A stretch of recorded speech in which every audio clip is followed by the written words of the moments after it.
আসসালামু আলাইকুম বন্ধুরা, আশা করি সবাই সুস্থ আছেন। বাংলা সংবাদ 24 এর পক্ষ থেকে আমি বেলাল হোসেন আপনাদেরকে স্বাগত জানাচ্ছি। বন্ধুরা, ভারতে একটি অত্যন্ত লোমহর্ষক ঘটনা ঘটেছে স্বামী স্ত্রীর মধ্যে। স্ত্রীর কাঠামাতা নিয়ে থানায় হাজির হয়ে গেলেন স্বামী। পরকীয়ার অভিযোগ তুলে স্ত্রীর শিরচ্ছেদের পর তার কাঠামাতা নিয়ে থানায় হাজির হয়েছেন স্বামী। রোমহর্ষকের ঘটনা ঘটেছে ভারতের দক্ষিণের রাজ্য কর্ণাটকের রাজধানী বেঙ্গালুরুতে আনেকল এলাকায়। শনিবার 7 জুন এক প্রতিবেদনে তথ্য দিয়েছে এনডিটিভি।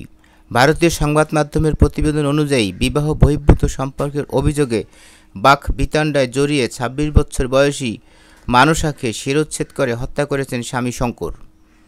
পুলিশ জানায়, শঙ্কর ও মানুষার দম্পতি একটি কন্যা সন্তান রয়েছে। কিছুদিন আগে তারা আনেকলের হিলালিগে গ্রামে একটি ভাড়া বাড়িতে ওঠেন। গত 3 জুন রাতে শঙ্কর কাজে যাওয়ার সময় মানুষাকে জানান তিনি পরদিন সকালে ফিরবেন, কিন্তু তিনি তাড়াতাড়ি কাজ শেষ করে অপ্রত্যাশিতভাবে সেই রাতেই বাড়ি ফিরে আসেন এবং মানুষাকে অন্য একজন পুরুষের সঙ্গে দেখতে পান। এরপর তাদের মধ্যে ঝগড়া শুরু হয় এবং মানুষা বাড়ি ছেড়ে চলে যান। পরের দিনগুলোতে মানুষা কয়েকবার বাড়িতে ফিরে আসেন এবং স্বামী শঙ্করকে উত্ত্যক্ত করেন। হত্যার আগের রাতে তিনি বাবার বাড়িতে এসে হট্টগোল সৃষ্টি করেন, যে কারণে শঙ্করের ধৈর্যের সীমা ছাড়িয়ে যায়। বারবার উত্ত্যক্তের কারণে ক্ষুব্ধ হয়ে শঙ্কর মানুষাকে হত্যা করেন। এরপর তার কাটামাথা নিয়ে সূর্যনগর থানায় গিয়ে আত্মসমর্পণ করেন। বেঙ্গালুরুর পুলিশ সুপারিনটেন্ডেন্ট এসপি সি.কে.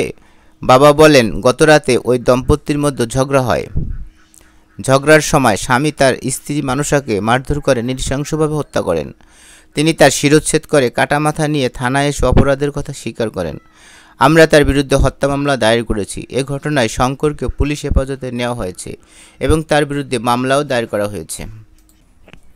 বন্ধুরা, আজকের ভিডিও এ পর্যন্তই। ভিডিওটি ভালো লাগলে চ্যানেলটি সাবস্ক্রাইব করে আমাদের সঙ্গেই থাকবেন এবং আপনার মতামত কমেন্টে জানাবেন। পরবর্তীতে আবার নতুন ভিডিও নিয়ে দেখা হবে। সেই পর্যন্ত সবাই ভালো থাকবেন, সুস্থ থাকবেন, বাংলাদেশকে ভালোবাসবেন। আল্লাহ হাফেজ।